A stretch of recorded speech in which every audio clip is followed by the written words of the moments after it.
Ys Books 1 and 2 for the TurboGrafx CD is not just a great way to experience the first two chapters of the popular Ys series, but it's also one of the best action RPGs on the system.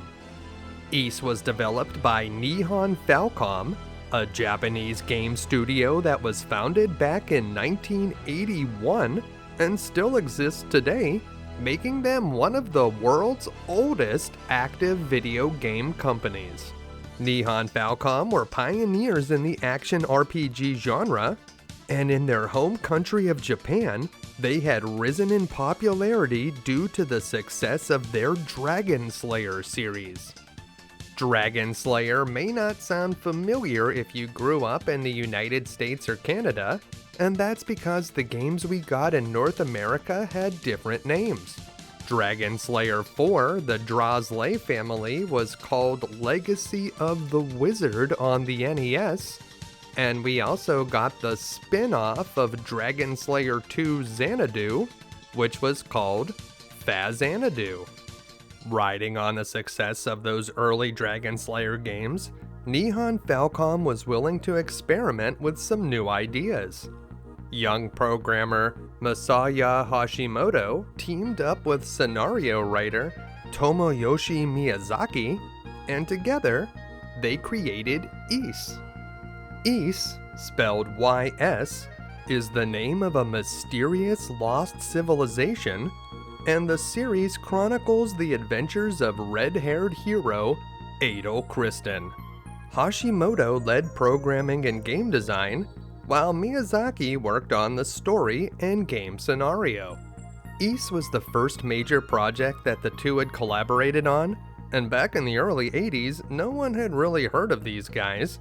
But after completing the first 3 games in the Ys series, Hashimoto and Miyazaki would leave Nihon Falcom to form their own company, a game studio called Quintet.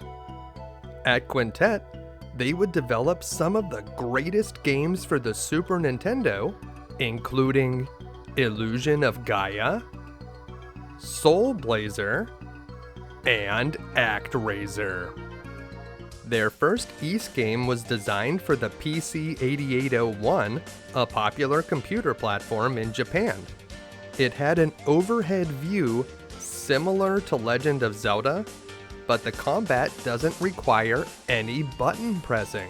Instead, you just bump into the enemies. This may sound overly simplistic, but there is some nuance in how you bump into the enemies, and the rhythm of the combat is surprisingly satisfying.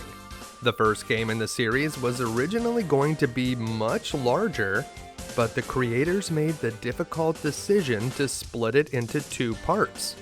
A bold move for a new series.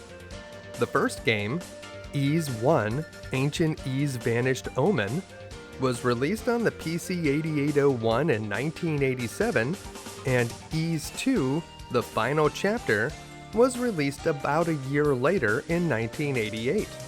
The second game directly continues the story and uses the same combat engine.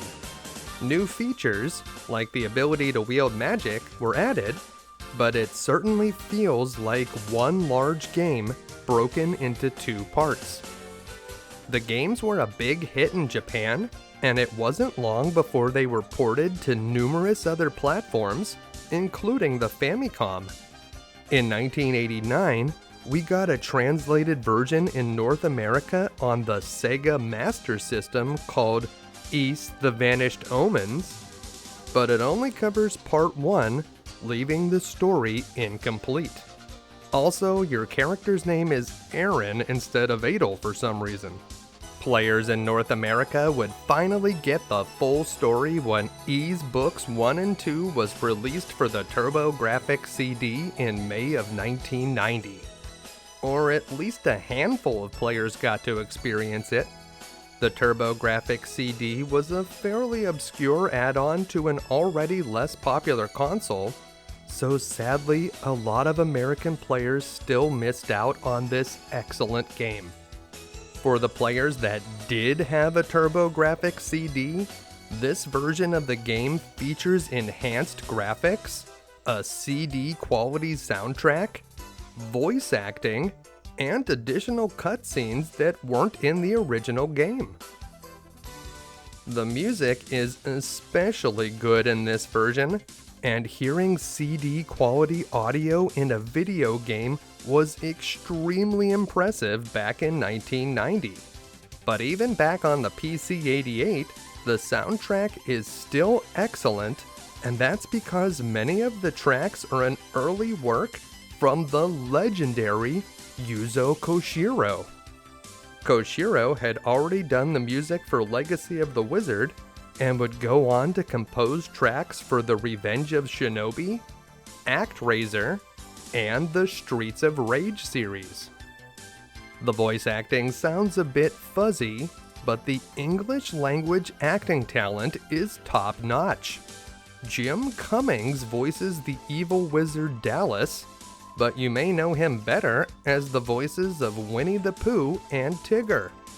Alan Oppenheimer is the narrator, but is certainly more famous for voicing Man-at-Arms and Skeletor on He-Man and the Masters of the Universe. Even more surprising is the thief Goban, who is voiced by Thomas Hayden Church, who you may know as the Sandman from Spider-Man 3. The graphics on this version of the game look great, and while the monster stats are different and some of the map layouts have slightly changed, the gameplay still feels very true to the original. In modern times, another version of the game exists called Ys Chronicles. Featuring 3D graphics and many modern enhancements, this is a very good adaptation, but if you prefer classic 2D sprites, I think the TurboGrafx CD version is the definitive edition of this game. Modern players that attempt this game will still have to deal with all of the challenges retro games are notorious for. The game lets you save at almost any time and offers limitless continues if you die, but none of that will help you navigate the game's massive mazes that can have you running around in circles for hours. If your levels are too low, the enemies will eat you alive, and some of the bosses are insanely hard. But what if I told you the best way to navigate every maze and where to find every hidden item? What if I showed you secret ways to level up fast with minimal grinding? And what if I showed you the best way to defeat every boss? Even Dark Fact himself? Well, on today's episode of You Can Beat Video Games, we'll learn all of that and more. If you're new to the channel, we're doing deep dives on retro video games and giving you the professional strategies that can be used by the casual gamer. Please make sure to subscribe and check out YouCanBeatVideoGames.com for episode lists, news, and official You Can Beat Video Games merchandise. And please join our Patreon for access to an exclusive Discord community and a chance to vote on future episodes. This episode was suggested and voted on by members of our Patreon community. Let's get started.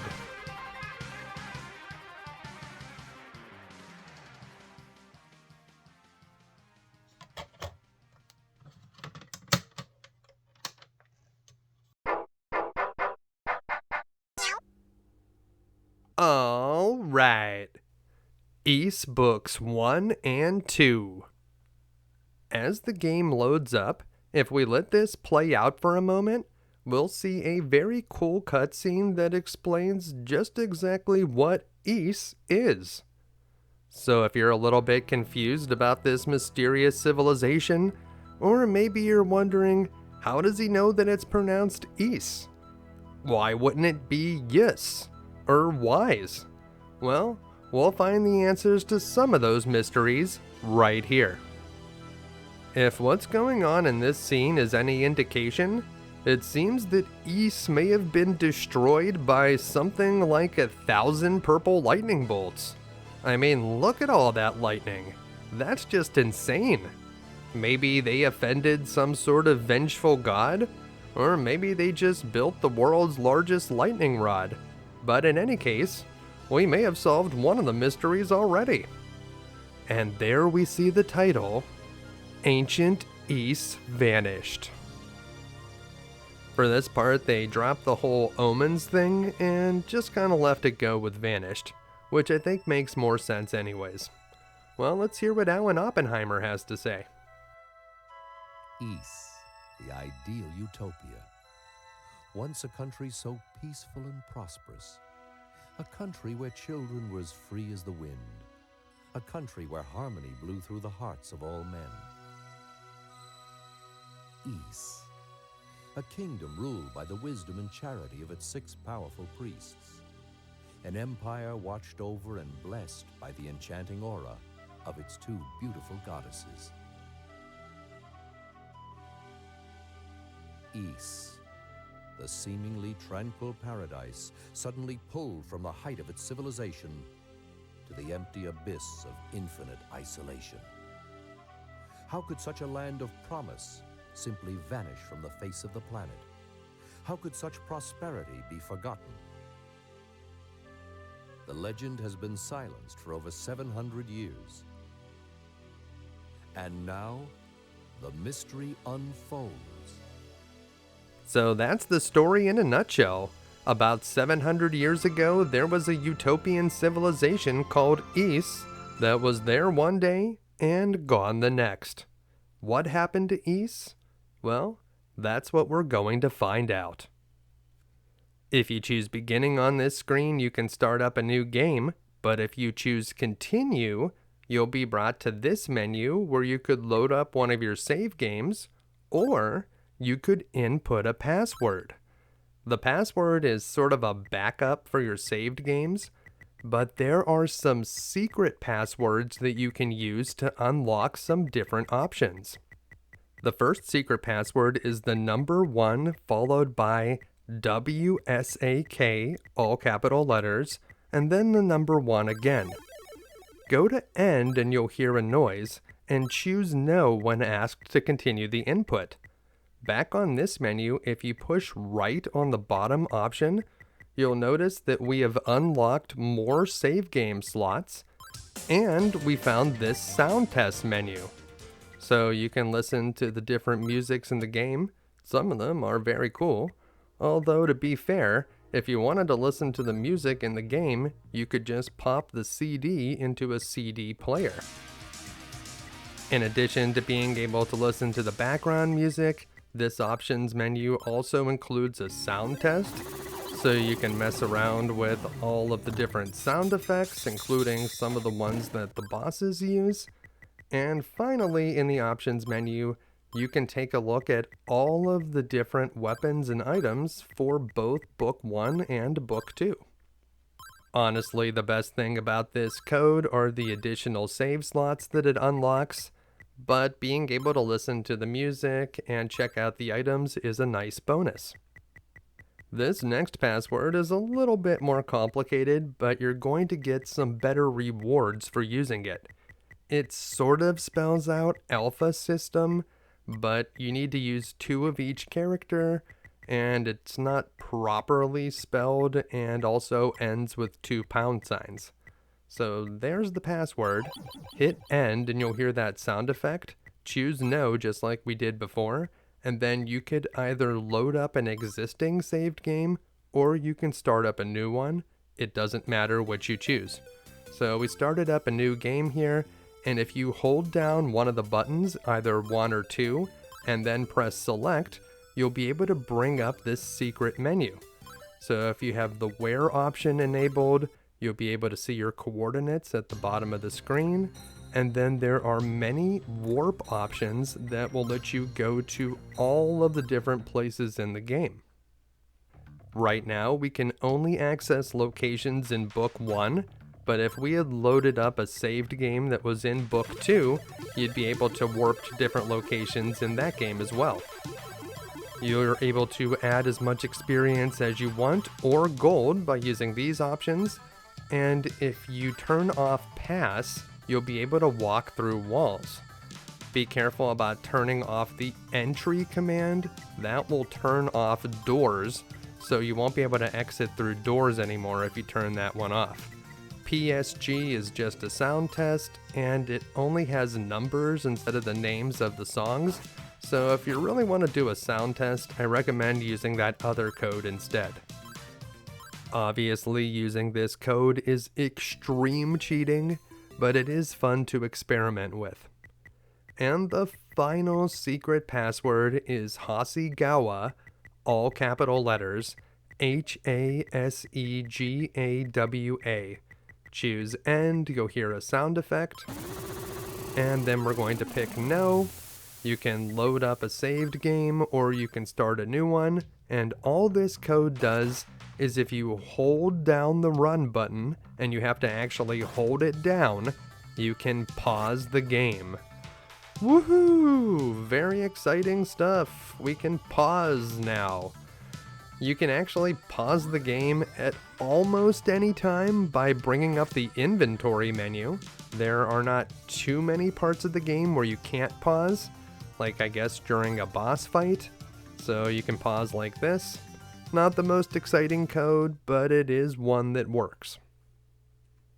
And with those passwords out of the way, let's start up a new game. As the game begins, you can skip this cutscene, but it's one of the new additions for this version of the game, so let's check out what they added. In the very first scene, we see a sailing ship and some seagulls, and we're going to be introduced to the cast of not just Book 1, but Book 2 as well. Who are all these characters? Fina? Lair? Well, we're going to find out eventually, but for right now, we don't have a whole lot of context. Here we see our red-haired hero standing at the bow of his ship. Where did he come from? And who is this woman all dressed in red playing the harmonica in the middle of a rainstorm? With a flash of Adol's sword, we suddenly see an array of gnarly demons. The names that are on the screen right now are the names of the 6 priests of Ys, and they are the ones that wrote the books of Ys that we're going to be looking for in this game. Hadal, Toba, Gemma, Mesa, Dabby, and Fact.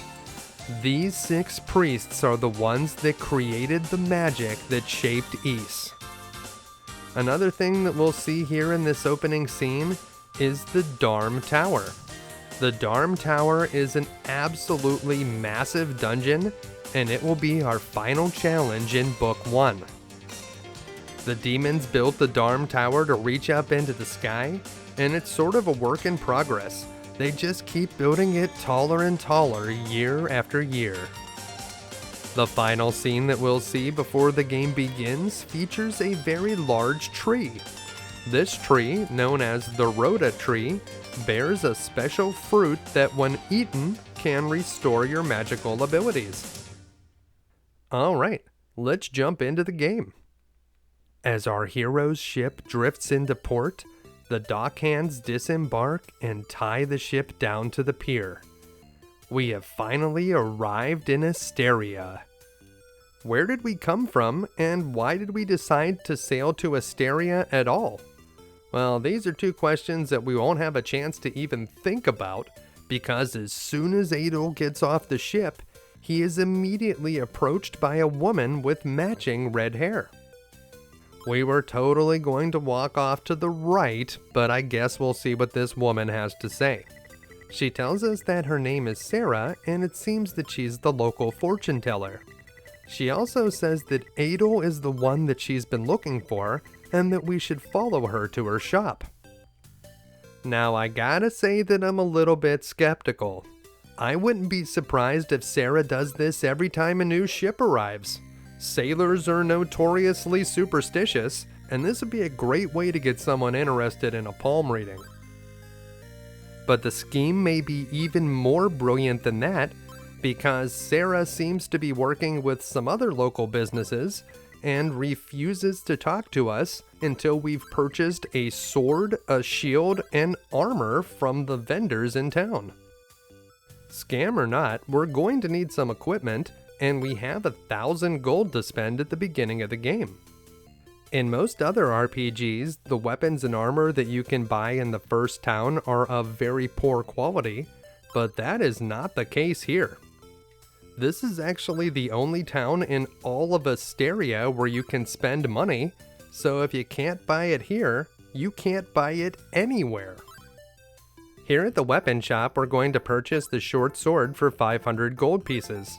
Mr. Rossetti here tells us that a short sword is useful for more than just battles, but I don't think we're going to be using it to chop vegetables or spread peanut butter. At the Dios armor shop, we're going to purchase the chain armor for 400 gold, which is a great deal, but shields cost a fortune. A small shield costs 700 gold pieces, and we just don't have the cash right now. But that's okay. We're going to do a trick here in a moment that will get us so much gold that we'll be able to skip right over that small shield and purchase the medium one. In the upper right corner, we can meet Lair the Poet, and it seems that her silver harmonica has been stolen. Lair is very upset about it, and if you talk to the other people in town, it seems that there have been a rash of burglaries, all targeting silver items. If you try to purchase a silver item from one of the stores, the vendor will tell you that they just sold the last one to some guy in a cape, so it's pretty safe to say that we're going to have to face a boss with a silver weakness at some point. At the Klaus Hospital, you can spend money to restore your hit points, but don't do that. You can restore your hit points for free just by standing still. At the Ormond's Bar, we can meet a very interesting cast of characters. The bartender is concerned about the robberies in this area and would like to recruit us to help stop the thieves. If you have a drink with the bearded man, he'll tell us a little bit more about the Rhoda tree, and if we chat with the one-eyed man, he'll tell us that he had a sapphire ring for his wife, but he lost it somewhere. He says that it was stolen by thieves, and while I'm not sure that that's true, it doesn't sound like he can go home to his wife without it, so if we can find that sapphire ring, I'm sure that we can convince him to give us a nice reward. This guy tells us that Sara's been acting strange lately and has been talking about the end of the world, so I guess it's not just us. She's been saying that stuff to everybody. These two kids that seem to be permanently attached to each other say that they like to play under the Rhoda tree, and here we have Pim's item shop. It looks like this guy Pim has that sapphire ring that the one-eyed man in the bar was looking for. He wants 1,000 gold pieces for it, so I hope the man at the bar is going to give us a good reward. We don't have the 1,000 gold right now, but we may be able to get it if we can find something to sell to Pim.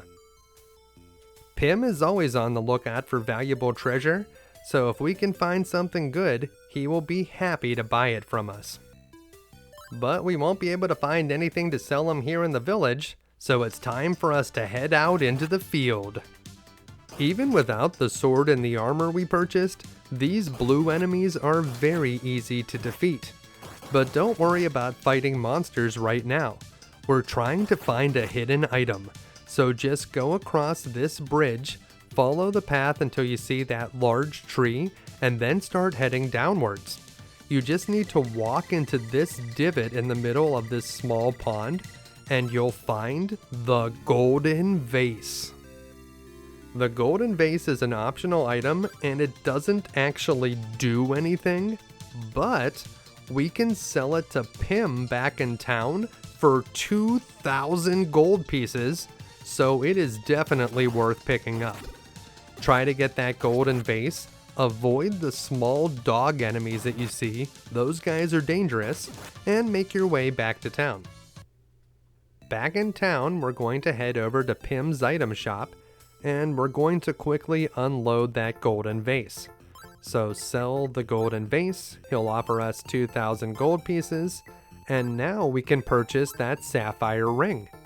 So let's buy that, and we'll get out of here for now. With the sapphire ring in our possession, we just need to take it back to the bar and talk to the one-eyed man. As soon as we talk to him, he will take the sapphire ring from us and give us a 1,500 gold reward. So we made 500 gold pieces on that transaction. Nice! With our newfound fortune, we can head back to the armor shop where we can finally purchase a shield. We're going to buy the middle shield, which costs 2,000 gold, but it provides twice as much defense as the small shield. Now that we have a sword, armor, and a shield, we can go back to Sara's fortune teller shop and she will give us our reward. Now that we're fully equipped, Sara will ask us if we know about the Books of Ys. If we say no, she will explain that the history of the lost civilization was recorded in 6 books. Sara explains that her crystal ball indicates that one of the Books of Ys is located in a nearby shrine, and she asks if we would go retrieve it. She fails to mention that that shrine is infested with monsters, but if we say yes, she will give us a key item, Sara's crystal. She also gives us a bunch of experience points, allowing us to level up twice. This is a great time to save the game, and now that we have a shiny new shield and a crystal in our pocket, it's time to head back into the field. When you're fighting monsters in this game, ideally you would want to hit them a half step off center instead of hitting them head on. Also, don't let them hit you from behind. That being said, if you have good enough equipment or high enough levels, you can just recklessly plow into the enemies without giving it much thought at all. Don't forget that if you stand still in the overworld, you can restore your health. Just don't let the enemies chase you down and corner you. And that brings us to Zeptic Village. There are no enemies here, so if you took a beating from the enemies outside, you can easily just stand still to restore your hit points.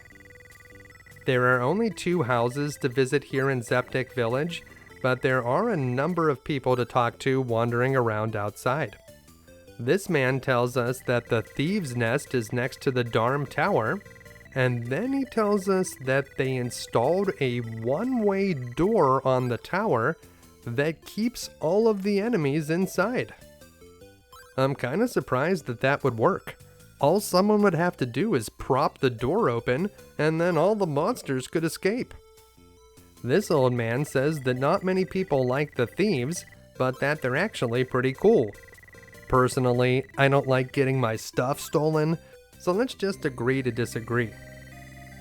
Here in the village mayor's house, it seems that we've come at just the right time, but first he wants to know if we can keep a secret. Kind of a weird thing to ask someone that you just met, but I guess we'll say yes. And it seems that the silver thief has struck again. This time they've stolen the village's silver bells. The mayor doesn't want us to tell the other villagers that the bell has been stolen because it might incite a panic or something, but I kind of think some of the people already know. So the silver thief is stealing bells now? Is it really feasible to steal everything made out of silver in the entire world? I mean, can you really get every single fork and knife? Well, in any case, the most important thing that we need to do here in Zeptic Village is visit Jeva's house. As long as you have Sara's crystal, Jeva will give you the shrine key, which we will need in the next dungeon. Once we have the shrine key, it's time to go to the shrine. Take the north exit from the Zeptic Village, and that will bring us to Clifton's Cliffs. There are some enemies out here on the cliffs, but nothing we can't handle, and that is the entrance to the shrine. But before we go in there, we did hear that the Thieves' Nest was up in Clifton's Cliffs, so we're going to go visit them first. Outside of the Thieves' Nest, we can talk to this man who says his comrade Colin was lost in the Darm Tower. Well, I have bad news for you, buddy. your friend is probably dead. Inside the Thieves' nest, we have the option to speak to this man, but it should actually say, insult this guy, because it seems that we called him a stinking louse. It turns out that these guys are the good kind of thieves. Okay. And even they have been victims. Someone has stolen their silver stuff too. Wow, this silver guy is very thorough. So I guess if that thief said he didn't steal the silver bells, we'll have to trust him, and instead, we'll go looking inside the shrine. The shrine is the game's first dungeon, and as soon as we go inside, we're going to touch the gold statue on the right, which will teleport us to the main area. Over on the far right side, we can open a chest that contains the ruby. Much like the gold vase that we found earlier, the ruby doesn't do anything functional, but we can sell it to Pim for some cash. There is one other treasure chest on this floor, but we're going to need a key to open it. Instead, we're going to head towards the lower left corner, and we'll open this door that takes us to our first boss, Jenocres. The wizard himself won't damage us, but the fire from the side can. We want to stay in the middle of the room and move back and forth, but don't go all the way to the left or all the way to the right. We should be able to hit the wizard whenever he appears, and using this pattern we'll be able to avoid most of the fire. Once Jenocres is defeated, we'll save the game and make our way to the next floor. There were no enemies other than the boss on the previous floor, but there are definitely enemies up here. The enemies aren't too bad up here, but if you do take a beating, you should just go back to the previous floor where you can stand still and restore your health.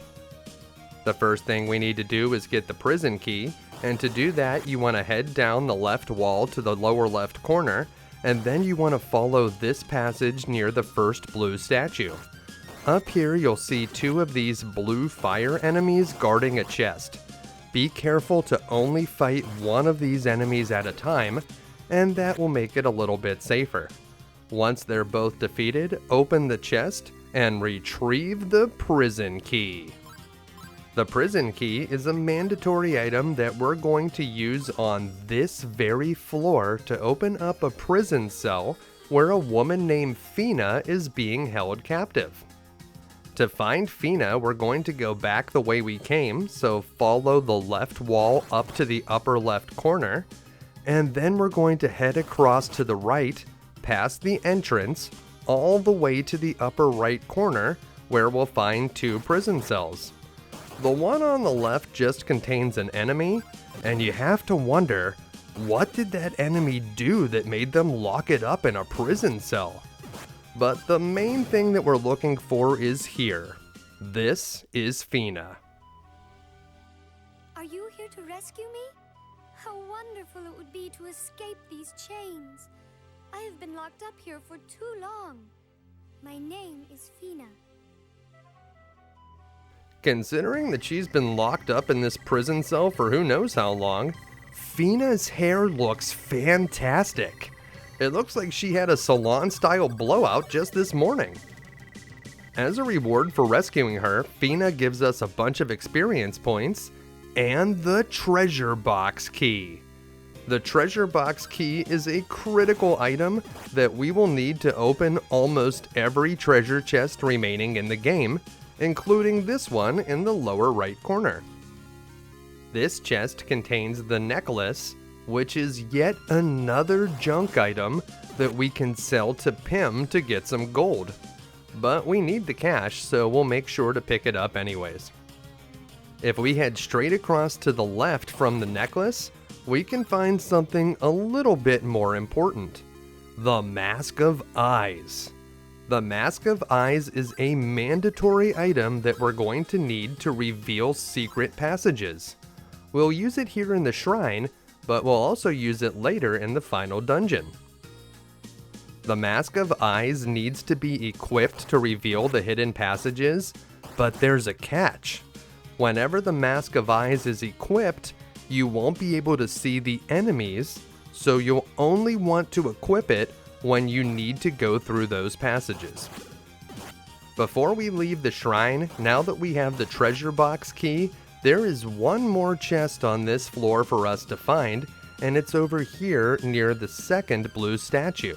So make your way down to where the prison key was, and then head over to the right and follow the path around to this chest that contains the silver bell that was missing from the village of Zeptic. Whenever we bring the silver bell back to the mayor of Zeptic village, he's going to give us a very good reward, so we want to make sure to pick up that item before we leave. There are a few more floors here to explore in the shrine, but once we've collected all of the items here on the second floor, it's time to leave and go back down to the first. There is one more chest down here that we weren't able to open before because we didn't have the treasure box key, but we have it now, so we're going to pick that up on our way out. It's right over here to the left of the gold statue. This chest contains the first of the game's 5 rings, the Armor Ring. You can only have one ring equipped at a time, and this one reduces the amount of damage taken by 50%. You won't see it when you look at your status, but this ring is very useful and will make you much harder to kill. Once you have the armor ring, you can exit the shrine, and before we go back in there, we're going to cash in the silver bell that we found so that we can get a reward from the mayor of Zeptic village. But that's not all we're going to do. We're just going to do that first, so let's head back to Zeptic village and make our way to the mayor's house. The mayor suspected that the thieves stole the silver bell, but we found it in the shrine, so I guess those guys didn't take it. In any case, the mayor is very happy to have it back and gives us 80 experience points as well as another ring. This is the Power Ring. When it's equipped, the Power Ring will double the damage you deal.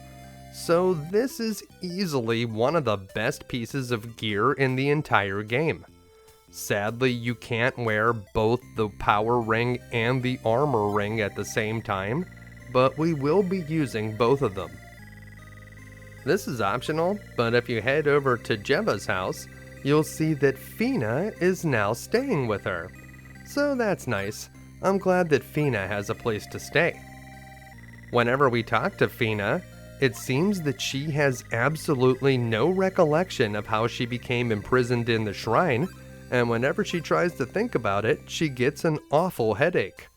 Now, I can't say for sure, but it definitely sounds like she's been brainwashed. Once you're finished talking with Jeva and Fina, we're going to take the left exit here in Zeptic village, and this time we're going to take a quick detour in another dungeon called the Mine. We are very underleveled here, so don't try to fight any enemies. Just head to the left until you see this path that heads down and to the right, and follow the wall to the right.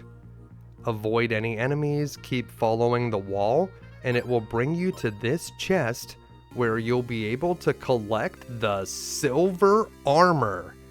This is the tier 4 armor on our list and adds plus 16 to our defense.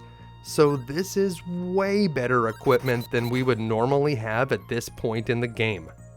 Once you have it, it is possible to delve deeper into the mine so that we can get a better sword, but we're going to have to face even more dangerous monsters down there, so I recommend that we just head back out the way that we came and just be happy that we have the silver armor.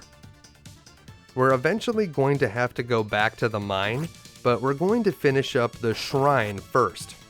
Before we go back to the shrine, we're going to head to Minea, where we have a few items to sell to Pim. If we sell Pim the ruby and the necklace, combined they'll bring in a total of 1,700 gold. With that much money added to our total, we should definitely have enough cash to buy a better weapon, so we'll head down to the weapon shop where we can purchase the longsword. So we'll just pop in here. The longsword will add +8 to our attack, which is twice as good as the sword we have right now. It costs 2,000 gold pieces, but that's really a small price to pay, especially once we combine it with the power ring. If you do have the 5,000 gold for the katana, you should purchase that instead, but as long as you at least have the longsword at this point in the game, you should be good to go. The next time we go back to the shrine, we're going to be doing a little bit of level grinding in there, and on top of grinding for levels, we'll also get some more money, so we'll be able to buy even better items the next time we go back to town.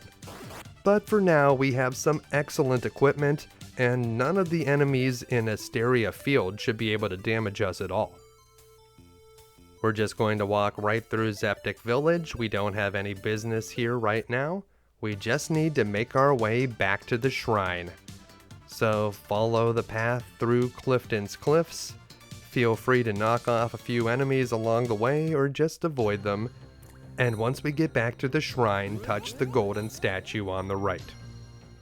There are still no enemies on this level, so we're just going to follow the path through the area where the boss was, and that's where we're going to find the stairs that lead to the next floor.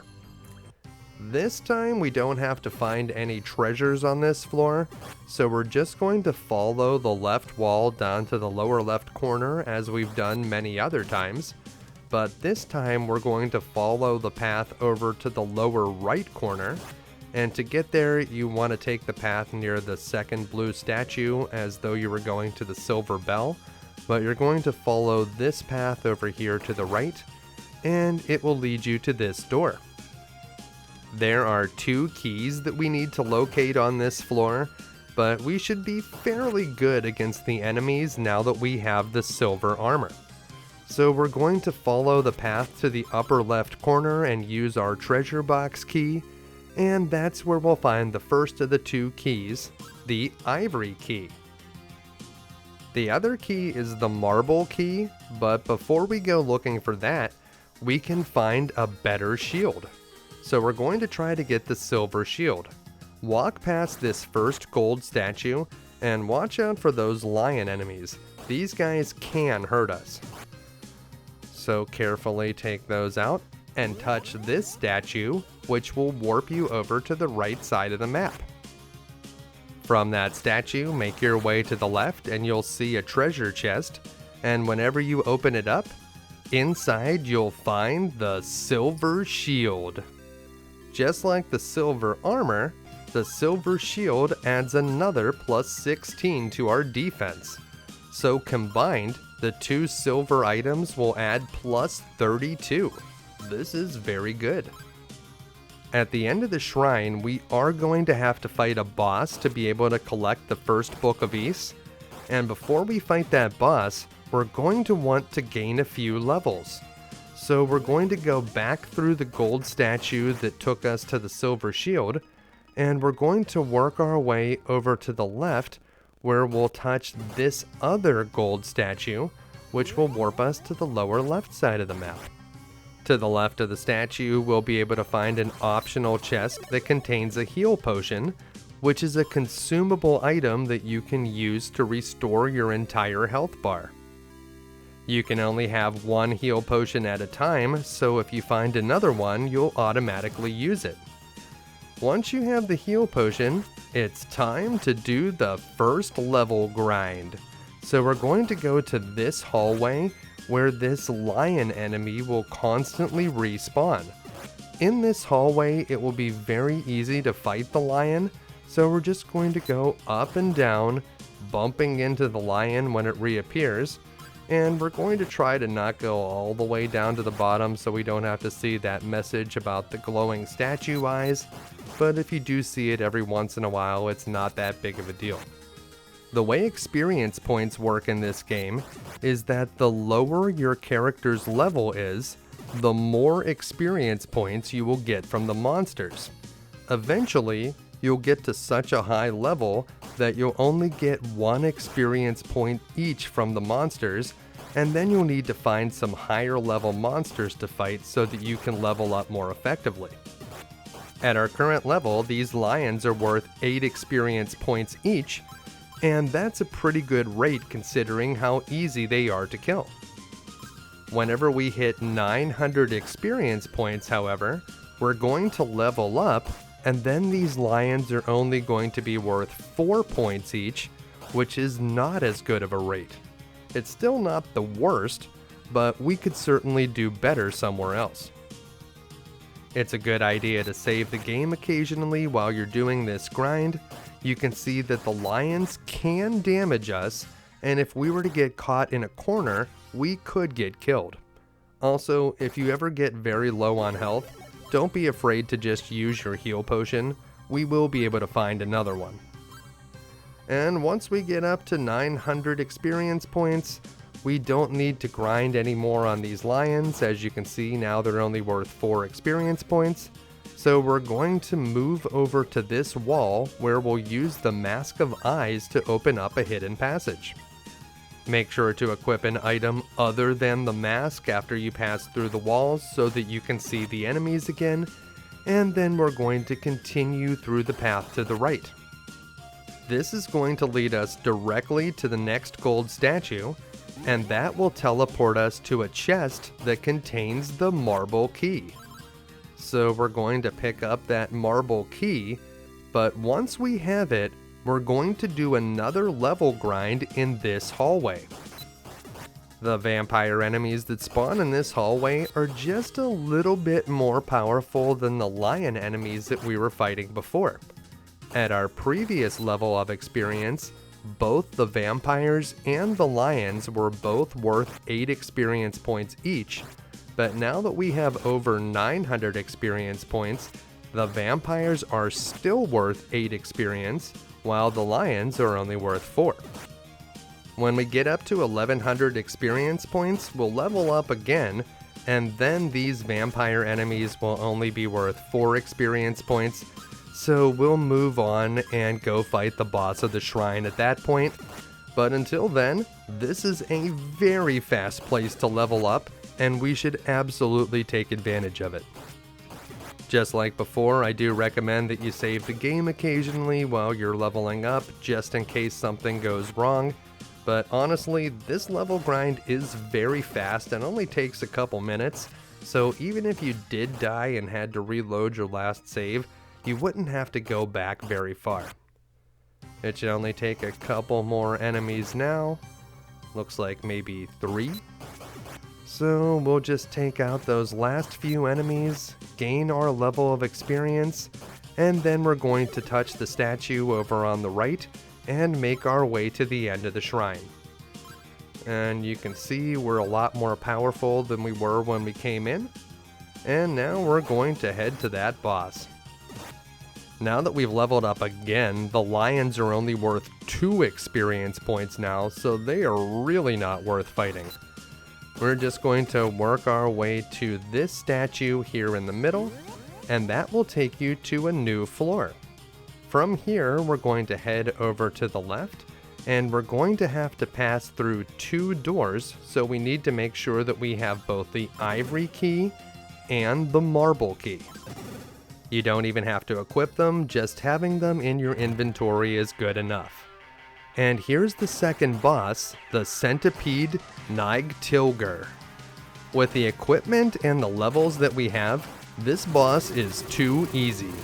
Just try to run into any part of it, and it will quickly be destroyed. If you come into the boss's room with a decent amount of health, you almost can't lose. Inside the chest, we'll find our first book of ease, the Volume Hadal.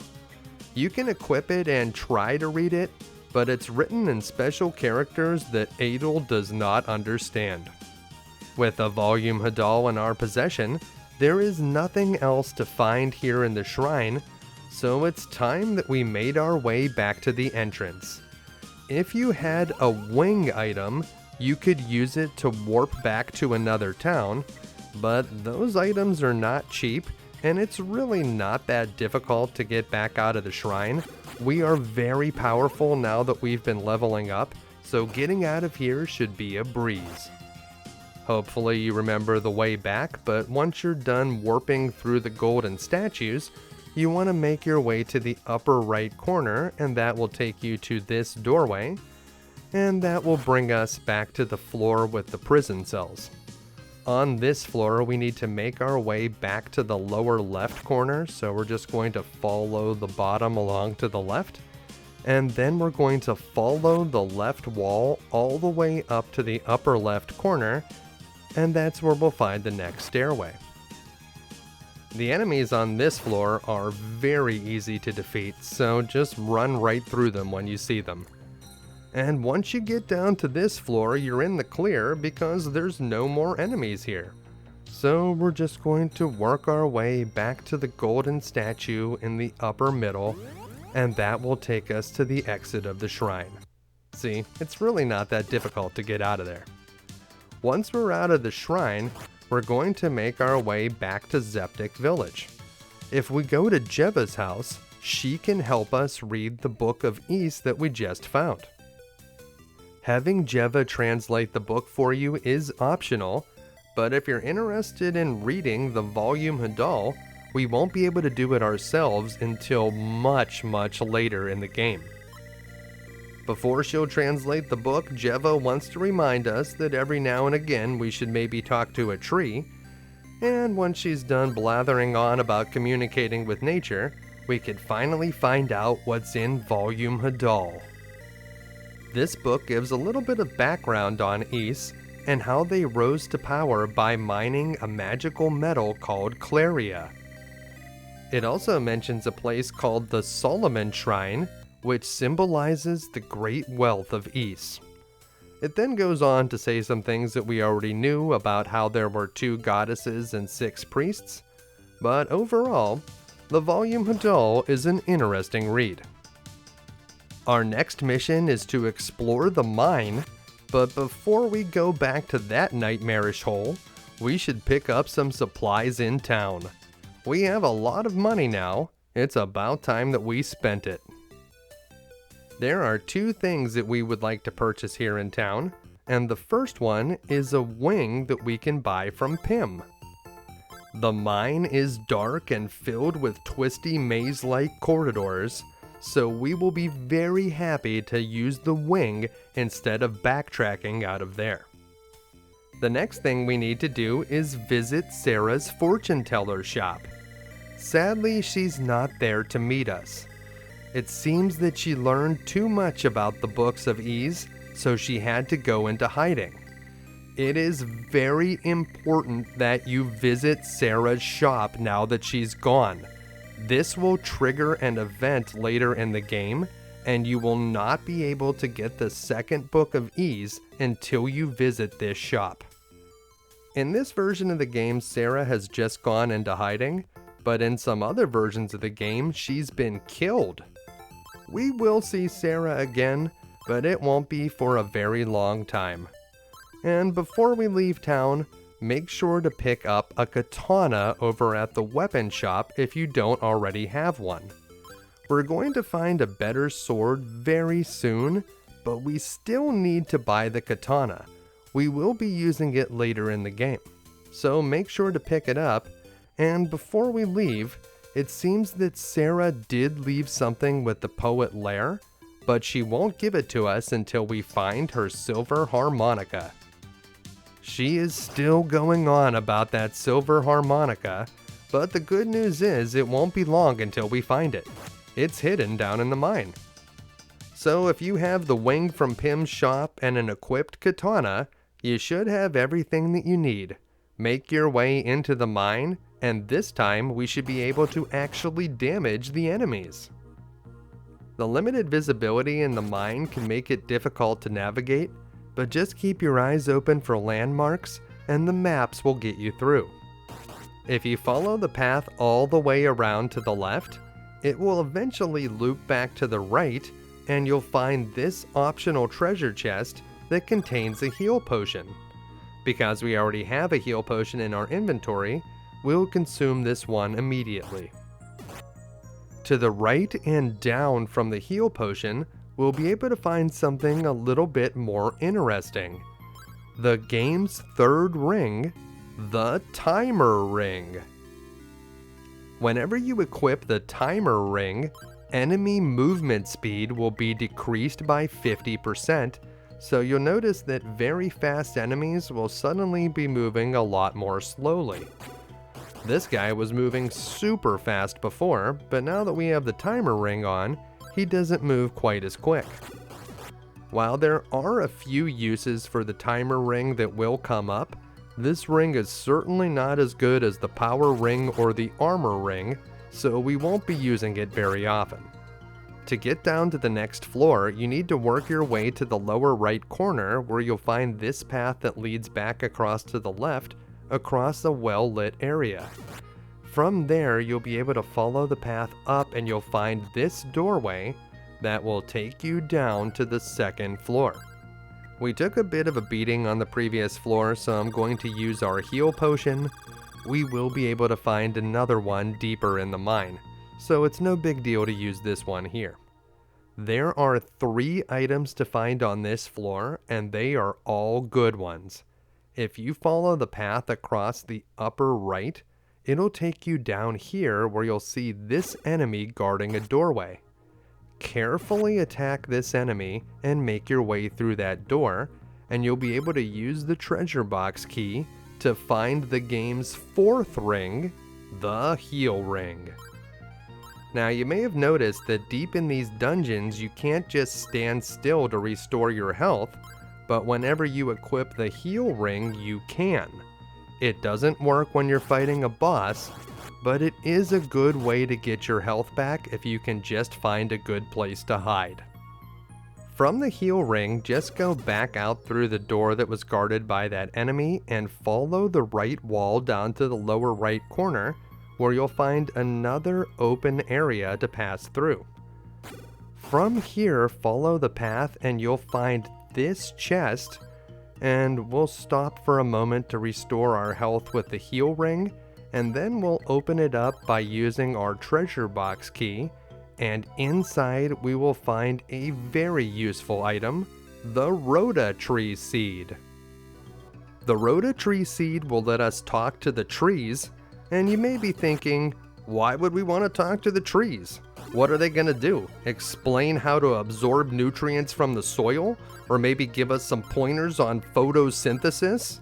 But no, one of the trees that we talk to will be able to give us the silver sword, so getting the Rhoda Tree Seed is definitely worth it. Now there's one more item on this floor and it's tucked back here in this little alcove. This is the silver harmonica that Lair was looking for. And once you have the silver harmonica, the Heal Ring, and the Rhoda Tree Seed, it's time to use that wing to warp back to Minea town. The first thing that we want to do when we get back to town is go to Pim's shop where we can purchase another wing. We want to do this first so that we don't forget to do it. If we don't have a wing, whenever we get to the bottom of the mine, we're going to have to walk all the way back out of there, and that's going to be pretty obnoxious, so I do recommend buying the wing. Once you've purchased that wing, it's time to bring the silver harmonica back to Lair. She's so happy to have it back that she immediately starts playing it, and I hate to tell you, Lair, we found that thing in like a dirty old treasure chest, so you should have probably washed it off first. In any case, she gives us enough experience points for us to gain 2 levels, and on top of that, she gives us the second book of Vase, the Volume Toba. Awesome! With another book of Vase in our pockets, it's time to make our way back towards the mine, but before we go in there, we should talk to a couple of trees so that we can find the silver sword. The first tree that we can talk to is this one up here. This is the Rhoda tree. Speaking to the Rhoda tree is optional, but whenever you talk to her, she tells us that the silver sword is buried at the foot of her brother. The Rhoda tree's brother is down here at the bottom of the map, so just follow the stream along and you'll find an identical looking tree in another location. Whenever we speak to this tree, some light will shoot out from its roots and we will obtain the Silver Sword. It looks like there's a little chunk missing from the blade of the Silver Sword, but that certainly doesn't make it any less effective, because whenever you equip it, it adds plus 32 to your attack. Even with the Silver Sword, the next boss that we have to fight is very difficult, and without it, it's practically impossible. So make sure to pick up the Silver Sword before you head back into the mine. We're going all the way this time, and the good news is, because we have all of the treasure on this floor and the next, we can very quickly run through them. Head over to the right side past where you found the silver armor, and then follow the wall down to the bottom right corner. From here we're going to head left, and we'll just follow the path around, and that will take us down to the next floor. With our current level and equipment, the enemies in this area should be very easy to deal with, so just plow right through them. This floor is even easier. If you take the left path, which wraps around this way, you'll be able to quickly get to the door labeled B on the map, which will take us down here to the bottom floor. The flaming birds that you'll see in this part of the mine are dangerous, so you do need to be on your toes. It's time for us to do another level grind, and this is the spot that I like to use. Just keep moving up and down in this tunnel and kill any of the birds that spawn. They're worth 9 experience points each at our current level. So just like that, we're already at level 16, but I recommend level 17 for the next boss, and you may even want to be a bit higher. So we're just going to keep going up and down, taking out the birds, and if you do take damage, I'll show you a spot where you can hide and heal yourself using the heal ring, but be careful doing this and make sure to save occasionally, because this can definitely go awry. If you get bumped by a bird, you can get pushed off of your line, and that can turn into a disaster very quickly. So if you get to about 50% of your health bar, you should definitely stop and try to heal yourself. The best place I found to heal myself is just up and to the right from this level grind area. And if we take another hit, we're going to have to go there. So let's do that now. So just head up here to this corner, and this spot is usually safe, but be on the lookout for enemies that may spawn behind you. Remember, the visibility is limited here. Once your health is refilled, put your power ring back on, and then we can resume grinding the birds. The birds were worth 9 experience points before, but now that we've leveled up once, they're only worth 4 points each. But it's still a pretty fast grind to be able to fight them in this narrow hallway, so I think that it's worth it. We took a pretty bad hit there, so we're going to use our heal ring, and we're just trying to get this next level so that the boss will be a little bit easier. You could probably fight the boss with our current level, but it will be very, very difficult. We're already past 2200 experience points, so it really doesn't take that long to level up here, even with the birds being only worth 4 experience points each. This is probably the most difficult level grind that we're going to do here in Book 1. There's one other level grind towards the end of the game that's a little bit dangerous at first, but gets easier as you go. So be careful when you're doing this one, save frequently if you're worried about it, and you don't have to take it all the way to 2300. If you just get close, you will encounter some enemies on the way to the boss, and that should be enough to take you the rest of the way. But I'm going to go pretty close to 2300 here just to make sure that we get it. And just a couple more enemies should do. So this next one will take us past 2290. And here's 2294. and 2298, and now we're just going to start walking to the left, and we'll be able to take out one more enemy along the way, and that will get us level 17, which is the level that I recommend for the next boss. From here, we need to get one more essential item, so you want to take this path and you want to look for that green enemy that's guarding the way. That's a good signpost. And inside this chest, we'll find the Darm key. The Darm Tower, of course, is the final dungeon, and if you don't have that key, you won't be able to get in, so it is a mandatory item. And from here, we're just going to follow along to the left. If you take this branching path to the left, you'll be able to find a heal potion, so if you need one of those, feel free to grab it now. If you already have a heal potion, you'll consume this one immediately, and we did use our previous heal potion, so we'll be happy to collect this one. We'll just use our heal ring right now though to take care of our health, and then we'll switch back to the power ring and continue our trek.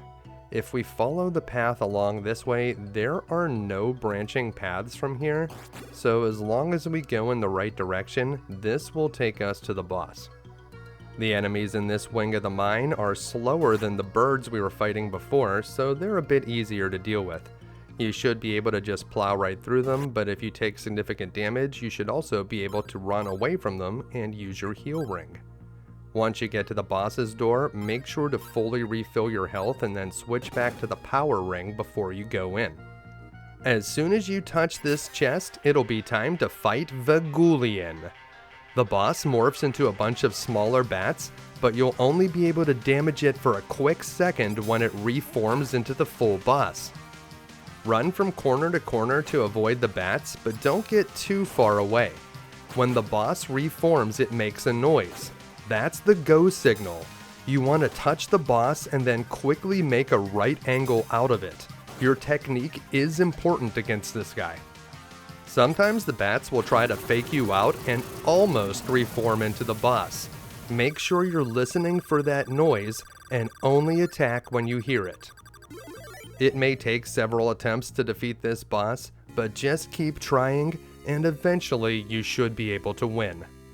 And once he's defeated, we'll be able to get the Volume Dabby, and we'll find a strange empty room up here behind the boss. Well, there's nothing else to find here in the mine, so we're going to use a wing to warp back to Minea Town. If you have the Darm key and the 3 books of Ys, you'll be allowed to enter the final dungeon, but before we go running off to the Darm Tower, there's a few things that we need to purchase here in town. Now you may be wondering, why are we buying a shield and some armor when we already have the silver armor and the silver shield, which are better?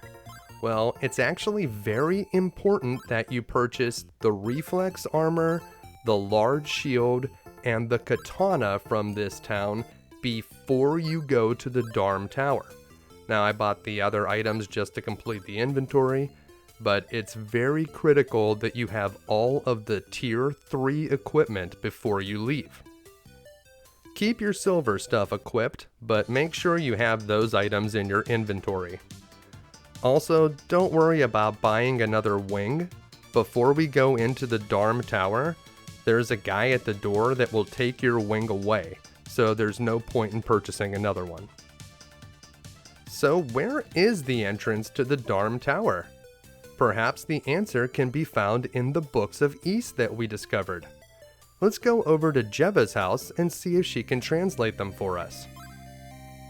Now, Volume Toba appears to be a full book, but it must be all pictures or something because it seems like there's only one sentence of text in there. Are you sure you read the whole thing, Jeva? There was nothing else in that book?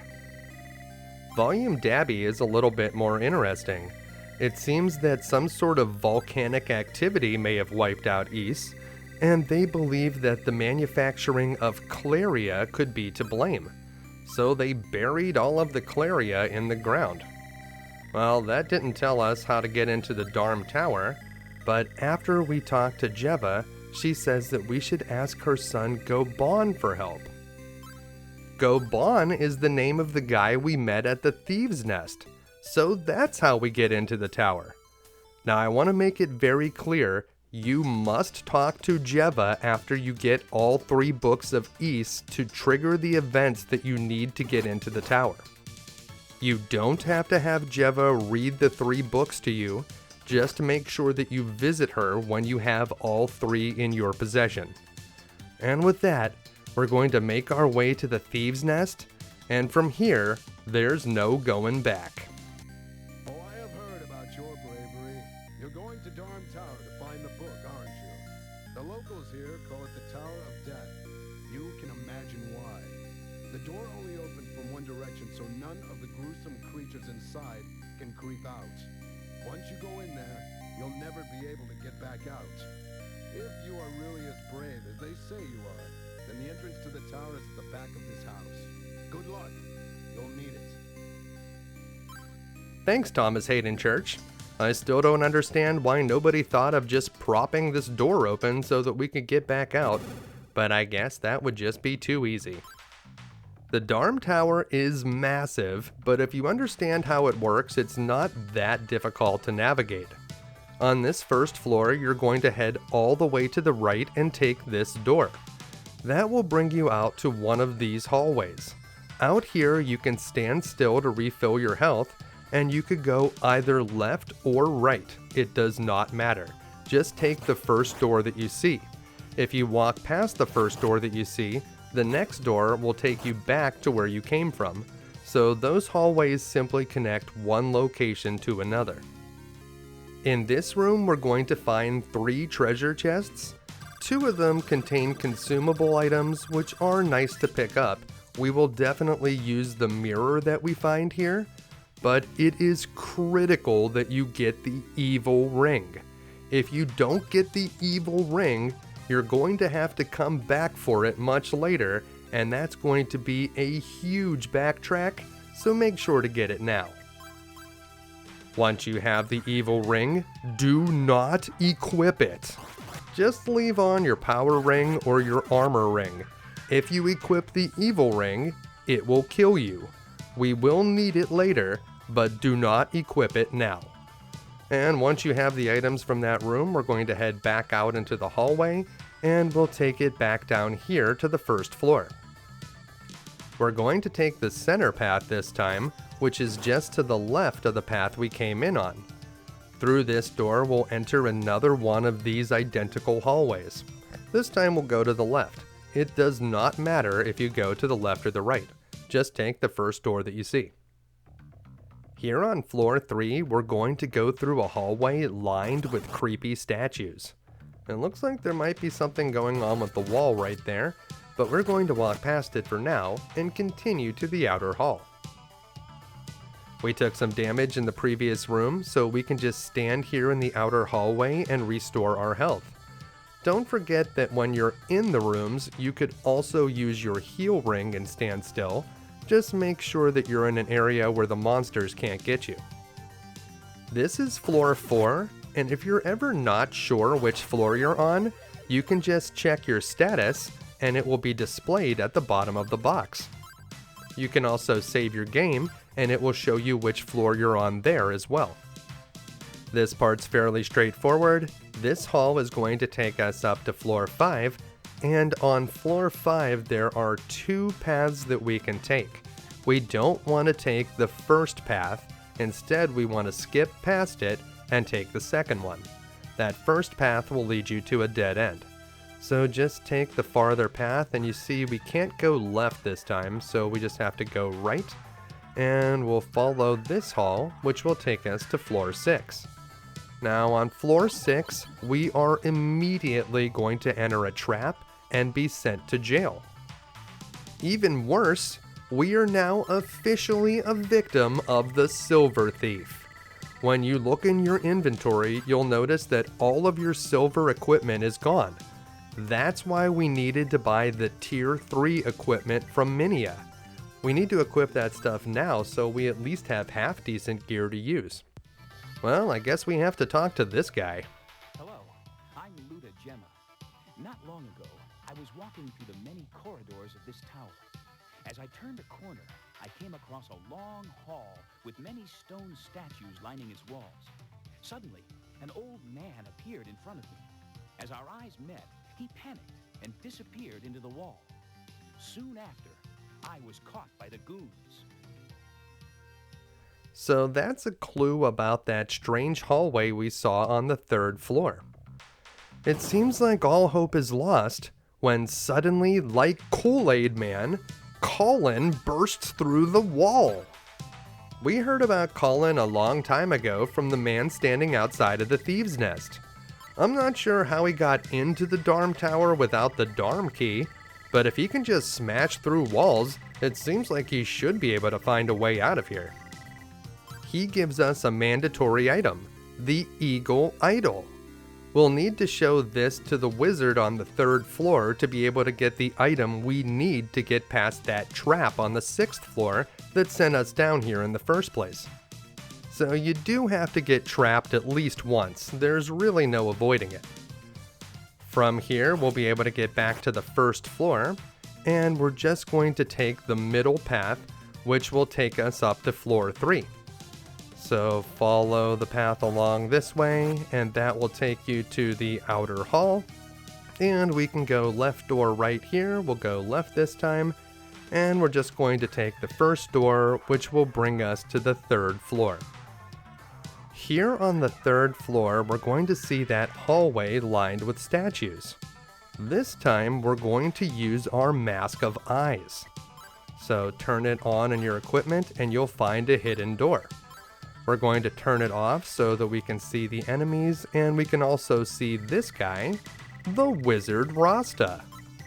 The Wizard Rasta had been looking for the Eagle Idol, and now that it's been returned, he will give us the blue necklace. The blue necklace must be equipped for it to be effective. So we're going to need to put the Mask of Eyes on to get out of this room, but once we unequip that Mask of Eyes, make sure to put on the blue necklace.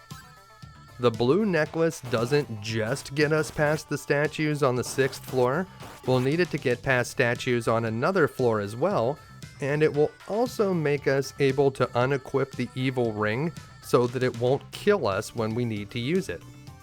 With the blue necklace in our possession and equipped, we're going to work our way back to the 6th floor where we'll be able to pass the statue trap this time. So we'll head past the empty chest on floor 4. We'll go left or right here on this hallway, which will bring us up to floor 5. And remember, on floor 5, we want to walk past the first path that we see so that we can go to the farther one, because the first path is a dead end. So we'll head up here. We can't go left this time, we'll just have to go right. And we'll take the first door, which will bring us to floor 6, but this time we won't be teleported to prison. We'll be able to walk right past those statues, no problem. And we'll be able to take this door, which will lead us to another one of those hallways. Don't forget that when you're in these outer hallways, you can stand still to restore your health, even without the heal ring. And this door will bring us up to floor 7, and on this floor, we'll be able to meet with Colin again. What's going on, Colin? How did you get up here so fast? Did you smash through some more walls? He says that he just heard from Jeva, but how? I don't think there's very good cell reception here in the Darm Tower. In any case, he says that we need to find a special brooch, so we'll be on the lookout for that. This pink enemy will automatically hit you whenever you hit it for the first time, so make sure that you have your armor ring on, and then try to avoid the other 2 enemies as you make your way to this chest, which contains your silver sword. Now, I can't think of any reason why you would want to skip past the silver sword, but it is mandatory. You must get all of the silver equipment for you to be able to defeat the final boss. So make sure to pick it up, and once you have it, we're going to take this path that's right between the door where you came in and where Colin was standing. Floor 8 is where the next boss resides, but we're not ready to fight him yet, so instead, once you get onto this floor, we're just going to loop down and up onto this path, which will take us out into another hallway, and from there we'll be able to climb up to floor 9. Floor 9 is where we'll be able to find the silver shield, but that's not all. This is also the home of the easiest level grind in the entire game, and we are certainly going to take advantage of it. Before we can get in there, we need to get past some of these pink enemies, which are dangerous. You'll take one big hit from that one when you try to go through the door, and I recommend healing yourself to full health before attempting to grab this shield, and also equipping the timer ring. It's kind of a weird use for the timer ring, but these enemies are very fast, and as soon as you get the shield, you want to run down to the lower left corner of the room, and having the timer ring equipped will make that a little bit easier. You'll also want to very quickly equip your shield. So put that silver shield on as soon as you pick it up, and then get down to the lower left corner. Now it's time to level up. Once you get to the lower left corner of the room, you can switch to the power ring, and we're going to exploit a trick that will make it very easy to gain a ton of experience points here. When you're in a left-facing corner like this one, you can just hold down, and any enemy that touches you will be damaged and will not hit you back. So because we're in a left corner like this, and there are enemies that are just constantly spawning in this room, they will just keep coming towards Adol like a magnet, and he'll automatically kill them for a ton of experience points. The enemies won't stop spawning either, so it may seem like they'll stop coming every now and again, but just wait for a moment and they'll start showing up again. So yeah, we just have to hold down, and we will easily be able to level up multiple times. This level grind is so easy that I recommend taking it all the way up to 4,500 experience points, which will bring you to level 25. Feel free to take a break and look at your phone while you're holding down. You don't really need to pay attention to be able to use this level grind. And it's very fast. These enemies are worth a lot of experience points. This is also not the only place where you can use this trick. If you can find a corner like this, you can hold down and defeat enemies anywhere in the game, assuming that you're able to damage them at all.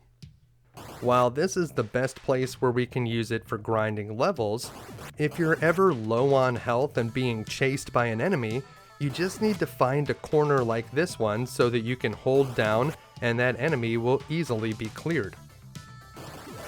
That level up brings us to level 23, so 2 more to go. And you don't really have to get all the way to level 25, but the next boss can be kind of difficult, so if you can get up to level 25, it will be much easier.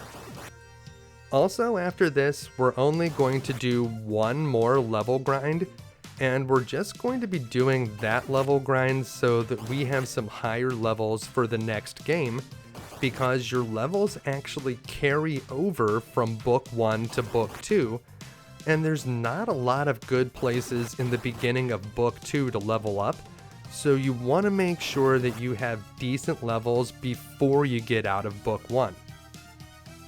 We'll get to level up a few times whenever we defeat the next boss, so we'll get some easy experience points that way, but it is important that we get this level so that we're at high enough level whenever we get to the next level grind, because those enemies are very vicious, and the beginning of that level grind is a little bit dicey. So we want to make sure that we have every advantage for that part, or it will be one of the harder parts of the game. Of course, you can save a bunch of times and make that easier on yourself, but we want to make sure that we have a good level so that we can grind levels even faster later.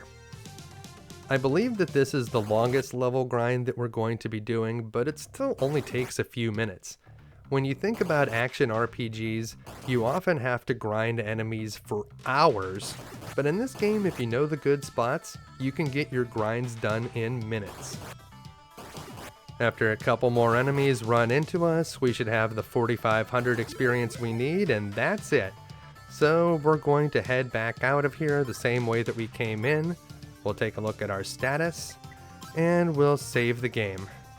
So yeah, you probably want to save after that level grind, that's a good idea. And then we're going to head back out here to the hallway, assuming that we go the correct direction. And there's the door. We'll pause for a moment to restore our health, and then we'll follow this hallway back down to floor 8. This time we'll explore floor 8 a little bit more fully, and we'll make our way to the boss. So to find the boss, we're going to head down to the bottom of this floor and follow the path to the left. And then we'll see a path all the way at the end that goes upwards, and we'll head through a door, and this is where we'll fight Pictimos. This boss throws sickles at you, and those are what you need to avoid.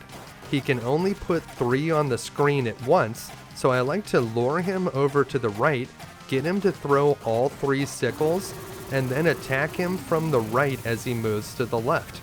He'll try to recall the sickles, but you should be able to deal significant damage before they get too close to you. Behind the boss are 2 chests that contain mandatory items.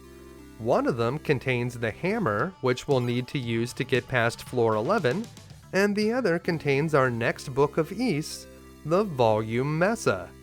We will need all 6 books of Ys to be able to beat the game. With these 2 items in our possession, we can make our way back out the same way that we came, and we're going to head back up to floor 9. On the 9th floor, there is another exit that we can take that will bring us up to the 10th floor, so that's what we need to do. We'll follow this hallway to the left or the right and take the first door that we see. And inside there, we're going to walk down, and instead of going up to where the silver shield was, we're going to continue to head down and follow the path over here to the left. That will take you into another room, and this room leads us back out to another one of those hallways. On floor 10, there's going to be a couple ways that we can go. I'm going to go the wrong way first because I want to show you what that looks like. But if you just want to get through this area, you want to take the door over here first. So go up that way, and that will take you where you need to go. I'm going to head down here. This is not actually recommended. I just want to show you what this looks like because you won't be able to find the wizard Rasta later after you destroy the pillar on the other side. So in this purple hallway, you have to head left. And when we go into this door, you'll see that your life starts dropping very fast. So run into this door if you want to be able to talk to Rasta. And it seems that he's stuck in here because of the music that we heard playing in the previous room. So it's that music that's killing us. Rasta is nice enough to restore our health, and then we can quickly run back the way that we came because we won't be able to get through while that music is going on. Rasta tells us that the music is being pumped in through one of the pillars in the outer hallway, but not one of the pillars in this hallway. We need to go back down onto the 10th floor and take the door that we should have gone into the first time. We managed to level up by fighting the enemies that we were just coming across as we were going through, so that's a nice little bonus. And we're going to head back up to the upper left corner of this floor and take the appropriate path. Out here, you want to count 3 pillars over, and this is where we're going to use the hammer. Equip it and press the 1 button. Once the pillar is broken, we'll be able to pass through that other room without being damaged, but if you want to, we could talk to Nygtilger first. Talking to Nygtilger right now is optional, but it's good to know where he is. He tells us that we need to save a girl that's trapped up higher in the tower, and after we do, we're going to have to come back here so that Nygtilger can give us a critical item. The important thing was that we smashed that pillar, So we're going to head back here onto the 10th floor, and we're going to head down to where we met the wizard Rasta previously, but this time we'll be able to get through safely. So we'll head down to this floor where we have to go left, and when we enter the door, you'll notice that the normal music continues to play, and if we go into this room right now, Rasta is gone. We'll meet him again later in the tower. So just head over here to the right. We would not be able to survive this if that toxic music was playing, and then we'll head up here through the door. This hallway is going to bring us to floor 12, which is a relatively uninteresting floor. We're just going to pass right through it from door E to door F, so we'll just head down here, work your way to the left, and then head up this path, which will take you to letter F on the map. Floor 13, on the other hand, is a big one, and it's filled with teleporters that look like mirrors. Unfortunately, until we have the brooch, we won't be able to activate those mirrors, so for now we're going to skip past this floor. Before abandoning the 13th floor entirely, the wizard Rasta has reappeared here, and if we talk to him, he'll tell us about a place called Rado's Annex. Rado's Annex is a strange offshoot of the tower, and if you look at any artwork that features the tower, you can always kind of see it there on the side. We need to get up to Rado's Annex, but we won't be able to get very far without the brooch to activate the mirrors here on the 13th floor, so we're going to take this path in the upper left corner. This will take us out into another hallway, and this hallway leads to the 14th floor. The 14th floor is where the next boss lives. This boss is called Khonsclard. Khonsclard is a large rock, and it shoots projectiles in a clockwise pattern. You just need to get ahead or behind that clockwise pattern and do a circle around the boss a couple times to quickly destroy it. With our current levels and equipment, this guy is too easy. Behind the boss, we'll find two mandatory items. The first one is the brooch, which you don't have to equip, it just automatically works, and that's going to activate those mirrors down on the 13th floor. The other box contains our next book of Ys, the Volume Gemma. So now we have 5 out of 6. Not bad. To get the final book of Ys, we'll have to take it from the final boss. With the brooch in our possession, we can now fully explore the 13th floor. In addition to being able to gain access to the upper levels of the tower, we'll also be able to find our silver armor. Back on floor 13, head down to find the first mirror. This mirror is one of the only two-way mirrors, so if you go back into the one that you come out of, you'll be able to return to where you came from, but most of the mirrors are a one-way affair. We're going to head down here and take the mirror that is labeled A on the map. That will bring you to the red A, so any of the green letters that you go into will take you to the corresponding red letter, and then we're going to go into mirror B, followed by mirror C. And that's going to take us out here where we can carefully move this enemy out of the way and open the chest to find the silver armor. It was awfully nice of the enemies to hide all of our stolen silver equipment here inside of the tower. If they had just chucked it off the roof, we'd be in big trouble. The mirror near the silver armor will take you back to the beginning, so that's where we're going to go next. And from there, we're going to walk back into the first mirror, and we're going to take a different path. This time we want to enter the mirror that's labeled E on the map. So we'll head down through this door and over to the left, and this is that mirror. And this time we want to go to the mirror on the right and then quickly go into the mirror right next to where you come out. That will bring you to this path, and that's how you get up to the next floor.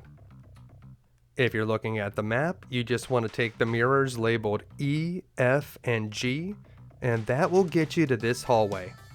This hallway will lead to floor 15 and letter H on the map.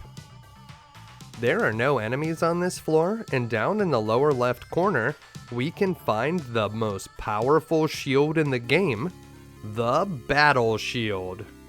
The Battle Shield adds plus 24 to your defense, and although we will need to wear the Silver Shield whenever we face the final boss, we can keep the Battle Shield equipped until then.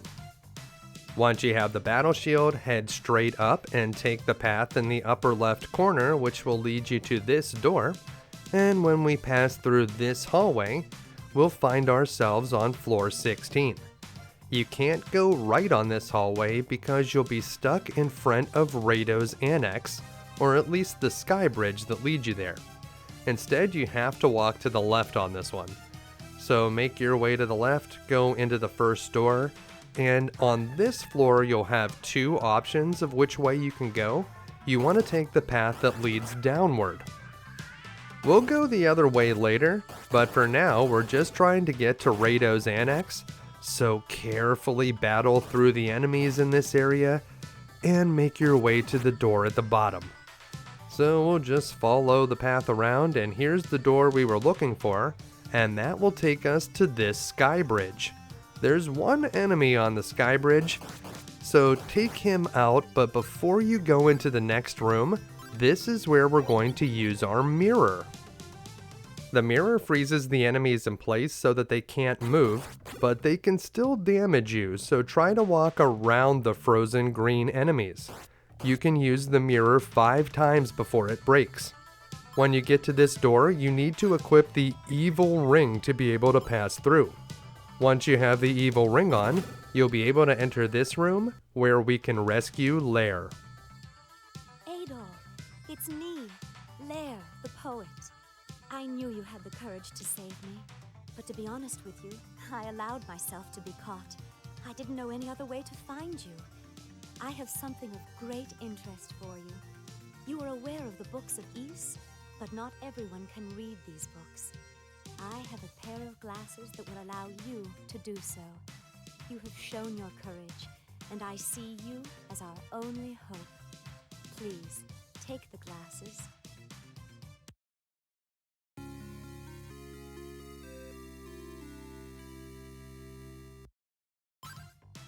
The demon who locked me here is Darkfact. He is plotting to use his evil powers to make this land his own. You must defeat Darkfact if we are to have any chance. At this point, Lair reveals to us that we must wear all of the silver equipment to defeat Darkfact. We probably could have figured that out on our own if we were paying attention. I mean, it was only everyone in the entire game that told us they were missing something made out of silver. Now that we have the glasses, we can finally read those other books of Ys that we found. It turns out that Adol isn't illiterate, he just has terrible eyesight. Volume Mesa tells a strange story about being chased into the Solomon Shrine by 6 hatchet men, and that's why the goddesses disappeared. Makes total sense. Volume Gemma, on the other hand, is a clue about what we need to do next. It turns out that a special amulet has been handed down for generations within the Gemma family. Could that mean Luda Gemma that we met down on the 11th floor? Or I suppose we met him in prison first, but he's currently hanging out on the 11th floor. You do not need to read Volume Mesa or Volume Gemma to be able to advance the story, but we will need the glasses later to be able to read Volume Fact at the end of the game. After reading Volume Gemma, we know that we need to go and meet with Luda Gemma before we'll be able to get to the end of the game, so we'll use another charge of our mirror to freeze up the Slimers, and we'll make our way out of Rado's Annex. At this point, we need to do kind of a lengthy backtrack, but if we know where we're going, it doesn't take very long. Also, we're a good bit more powerful than we were earlier, so the lower floors should be a breeze. We really only need to get back to floor 11, and we're going to skip right over floor 14, so we don't have to traverse too many floors to get there. So we're just going to follow this hallway. We'll take a moment to restore our health. Remember, we're going to go right in this one. This is one of the few hallways where it does matter if you go left or right, and we'll head through the door. In this floor, there are no enemies, so we're just going to head over to the right, and we'll make our way out of here. That's going to bring us to another hallway, and this one's going to bring us back to the dreaded floor 13.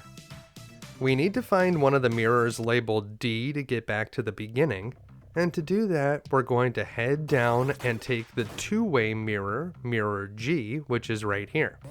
We don't really have any other choice at the start. Then we're going to follow the path up and take this mirror, and then we'll take mirror X on the left. That will bring us back to this area, and we can follow down and to the left, and this mirror is labeled D on your map, and that will bring us back to the beginning of the floor. From there, we can just head straight up and we'll emerge in the hallway, and this is going to take us down to the 12th floor. Floor 12 is another one of those easy ones, but we'll still stand here for a moment to restore our health. But there really is nothing to worry about here. No enemies on floor 12, so just follow the path over to the upper right corner. That's where you'll find the door, which is labeled E on the map. And we're going to walk through another hallway, and that's going to bring us down to the 11th floor. But of course we're on the wrong side of the 11th floor. We're on the side where the wizard Rasta was hanging out, and where there was that music trap. So we're going to have to go over here, past where Rasta was, and out through this door. And then we're going to cross this hallway over to the right. This is going to take us down to the 10th floor, but that's what we need to do to get to the area where we need to go. So we're going to follow this path around, and we want to go to the upper left corner of the 10th floor. That's where we'll find the door labeled D on the map, and that will bring us out into this area where we had to smash one of the pillars. So we just want to follow this hallway over to the left, and in this door, we'll be able to meet with Luda Gemma. So that was the big backtrack. It's really not that big of a backtrack after all. You must have both the book and the glasses to trigger this scene. My father has told me of our land's legend. He said that the key to defeating the demons lies in the books of East. There are many mysteries left to unfold, but the books can be your guide. This is a charm that has been handed down from our ancestors of long ago. Take it with you. It will help you break the evil curse of dark fact. Luda Gemma gives us the blue amulet, which is a mandatory item that we will need to open the door to the final boss. This is one of the more difficult items to find in the game, so make sure that you don't forget to go back for this before trying to climb the upper levels of the tower. If you forget to get it now, you'll have to do an even longer backtrack later when you finally do remember to collect it. So from here, we're going to go back down to the 10th floor. We're going to take it down to the bottom right, where we'll be able to find the path that leads us back up to the 11th floor and the appropriate purple hallway that we need to get to the 12th. In this hallway, of course, we need to head to the left, so we're just going to walk back that way, and we'll go through this door where the music trap was, head past where the wizard Rasta was hanging out, and we'll find a door over on the right side that will flip our perspective, and we can loop down and up to get out to another hallway. This hallway, of course, leads to floor 12 because we know how to count.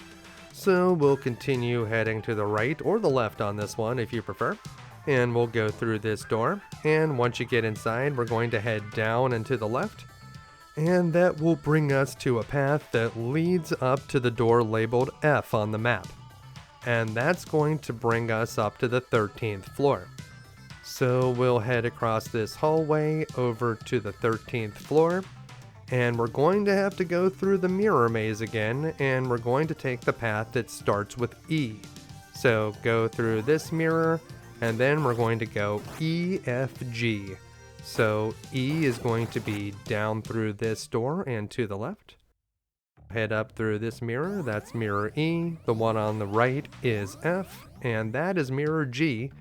And from there, we'll be able to follow this path out to another hallway, and that's going to lead us to floor 15. Remember that we skipped past floor 14 because you would take a different path out of floor 13 if you wanted to go there. That's where we fought one of the bosses. So we're back here on floor 15. Floor 15 is where we found the battle shield, so we're just going to loop up and to the left, and that will bring us out to another hallway where we'll head over here to the left. We'll take the first door, and that will bring us to floor 16, where instead of going down this time, we're going to go up at this intersection. That brings us to the door labeled I on our map, and whenever we cross another one of these redundant hallways, we'll be on floor 17. Floor 17 is a dangerous one. This is the Scorpion Room. I like to save my game before going down this very dangerous hallway. You want to make sure that you have your armor ring on, and try not to get into too many scuffles with these guys, especially the ones that spawn behind you. Just move down as quickly as you can, and if you can get to this chest, you'll find a heal potion which we can use to quickly restore our health. If you do get killed by the scorpions, just reload your game and try again. We do have high enough levels and good enough equipment to survive. There are no more scorpions over here on the left side, so just casually make your way out through the door, and that will bring us to another hallway, which will take us to floor 18. On floor 18, there are two different ways that we can go, and we want to take the way on the right first. So we're going to head down here and over to the right at the first intersection, and then we're going to head up towards the door labeled J on the map.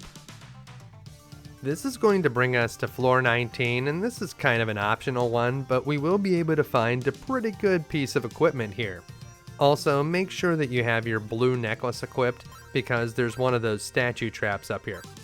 So we'll make sure to turn that on.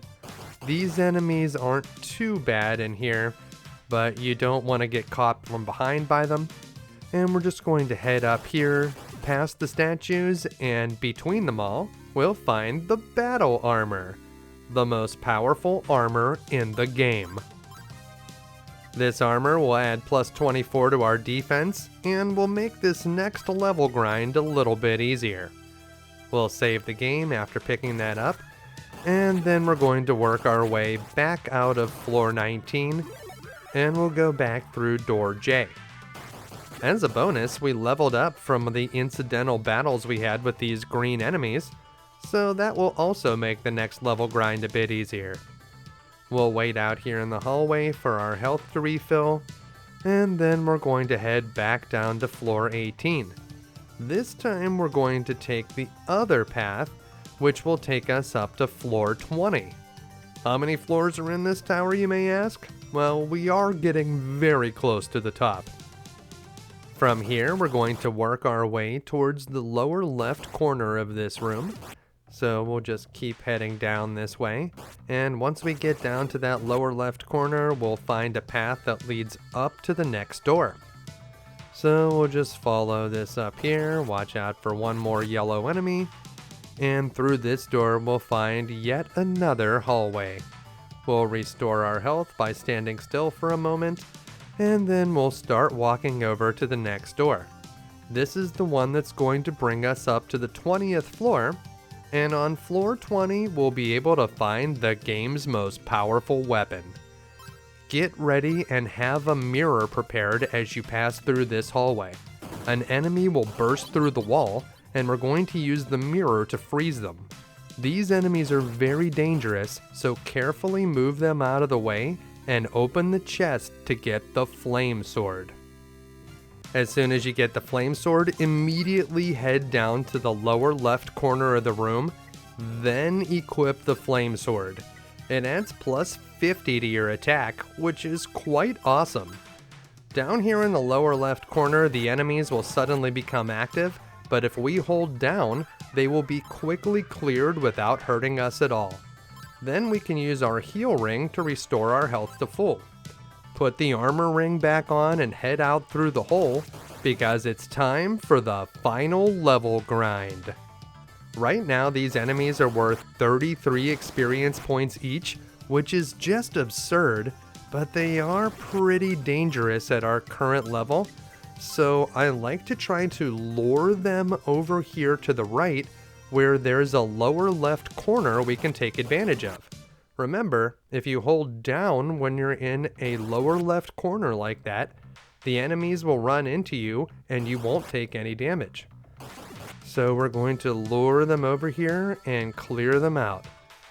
Lure them over and clear them out. And once we're able to gain one level, this is going to get a little bit easier and we won't have to be so conservative anymore. Once you have at least 7,100 experience points, you can be a bit more reckless and start moving left and right in this hallway so that you can take out these enemies in groups of 3 at a time. This will give us insane amounts of experience points and we will level up very quickly. If you take a decent amount of damage, just head back down to that lower left corner and equip your heal ring. Stand still so that you can heal, but if an enemy comes nearby, hold down until the enemy is cleared and then resume standing still until your health is restored. I usually do this anytime that my health gets below 50% or somewhere near there. You don't want to take too many chances, especially when it's so easy to restore your health. Also, remember to save occasionally, just in case the worst does happen. So we're just plowing through enemies and gaining a ton of experience points, and we've almost reached the next level, but we need to heal ourselves again. So we'll put on our heal ring, we will quickly restore our hit points, and if any enemies come knocking, we'll just hold down to clear them out of the way. So we leveled up again, and now this should be even easier. We're now going to take this opportunity to gain a few extra levels, because as I had mentioned before, your experience points carry over to Book 2, and there's not a lot of good places at the beginning of Book 2 to level up, so we want to make sure that we're fully prepared before we complete the first game. We're getting 99 experience points every time we crash into a group of 3 of these enemies, so it's really not going to take much time to build up to 9,000 experience points, but I recommend that we take it all the way to 11,400. So that's going to be 2 more levels from here.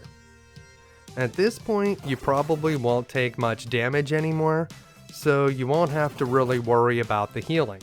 You can just keep crashing into groups of enemies over and over again to build up experience points 99 at a time. At this point, the rate still has not decreased. So these enemies are a very lucrative source of experience, and once we go about 2 more times here, that's going to take us up to 10,000 experience and our next level. So there it is. We only need to grind 1 more level now to be ready for Book 2. At this level, the enemies have decreased to 16 experience each, so for each group of 3 that we take out, we get 48 experience points. Not as good as it was before, but still very fast, and it will take us about twice as long as it did to gain the previous level, but that level only took a few seconds, so this one should not take too long. We only need about 1,000 more experience at this point. We will encounter a few more enemies on our trek through the last few floors of the tower, so if you don't want to go all the way to 11,400, you could stop when you get close, but I like to just take it up to that level because we're going to be more powerful once we level up, and then we should be easily able to blast through the remaining floors. The poor final boss doesn't know what's about to happen to him. When we get up there with this level of power, we are going to crush that guy. There's another boss we'll have to fight before that, but that one's pretty easy as well. With these extra levels, the remaining bit of this game is sort of trivial. We're past 11,000 now, just a few more enemies to go. Back and forth. We took a little bit of damage, but nothing to worry about, and now we're 100 points away.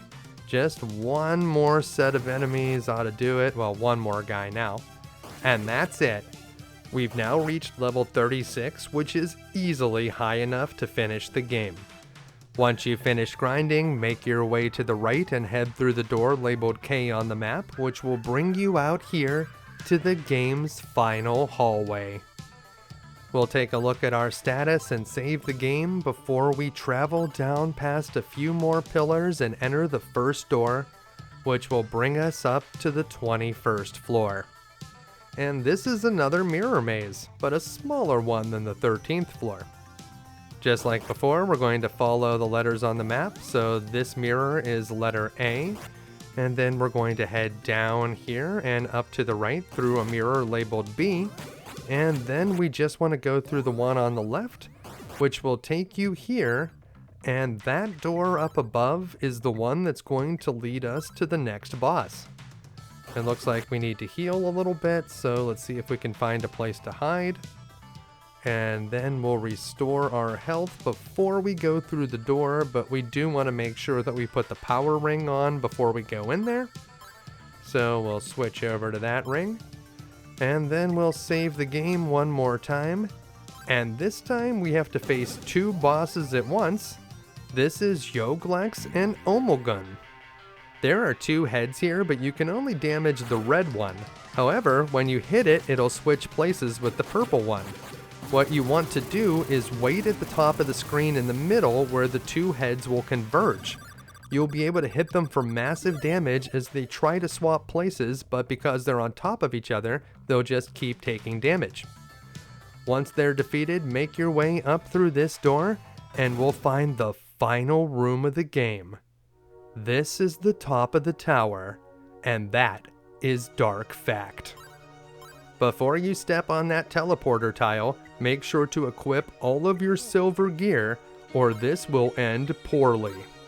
We'll also save the game just for safety, and this is it, the final boss. I know you are searching for the secrets contained within the books, and you have done well so far. I am impressed by your daring ambition. But of course you are still defenseless against my superior powers. The name Dark Fact will be the scourge of all men to come. Oh, you are brave, but you are also a fool. You have no chance without the protection of the silver equipment. Knave, prepare to die! The boss himself reminds us that we need to use the silver equipment. How dumb does this game think we are? Dark Fact bounces around the room at predictable angles like a billiard ball. He releases some fireballs that you should try to avoid, but mostly just focus on watching where the boss is flying around so that you can plow into him whenever he crosses the platform that you're standing on. And that's it. There's no second form of the boss. It's really that easy. Inside Dark Fact's cloak, we find the final book of Ease, the Volume Fact. Dark Fact was actually a descendant of Priest Fact who wrote this volume. All we need to do now is choose Volume Fact from our inventory and use it. Assuming we have the glasses, we'll be able to read the fate of Ease. In this final volume, we finally get the answers we were looking for. It seems to keep Ease safe, the 6 priests lifted it out of the ground and flew it away into the sky. And with that, Adol disappears. And that's it. We've done it. We've beaten East Book 1. All we can do now is sit back, relax, and enjoy the cheesy ending. Or it's really less of the ending of Book 1 and more of the beginning of Book 2, because this scene was included in the original PC-88 release of Ys 2. All communication to Darm Tower has been cut off. What should we do to stop this rogue?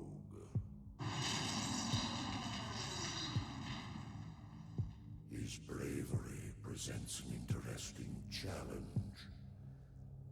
Let's see how far this Adol character can go before we crush him.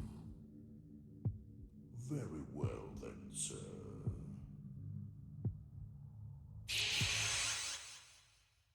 Well, that was ominous. And now we get to see what actually happened to Adol. He didn't just disappear. Once he had all 6 books in his possession, he was able to open a passage that would teleport him directly to Ys. It turns out that the reason the demons were building the Darm Tower in the first place was they were trying to build it higher and higher and higher up into the sky in hopes that they would eventually be able to build it high enough to reach Ys. So I have to ask the question, if there really was a floating civilization up in the sky, wouldn't you be able to see it from the ground? I mean, you can see airplanes from the ground, and they would be a whole lot smaller than a floating continent. Now, I'll grant you that maybe the priests of Ys conjured some sort of magic cloud cover that hides the continent away from people that are looking at it from the ground. But even in that case, wouldn't it still cast an enormous shadow somewhere? How would you be able to explain that? I mean, look how big this place is. You're telling me that this thing has been floating up in the sky for over 700 years and nobody noticed it? I find that kind of hard to believe. Like a shooting star, Adol travels with incredible velocity up to the lost continent of Ys. He appears in a burst of white flame amongst some ruined pillars, and a woman with red hair. What adventures await our hero in this mysterious new land? We'll have to find out in the next episode of You Can Beat Video Games, where we'll take on Ys Book 2, the final chapter. But until then, thanks for watching.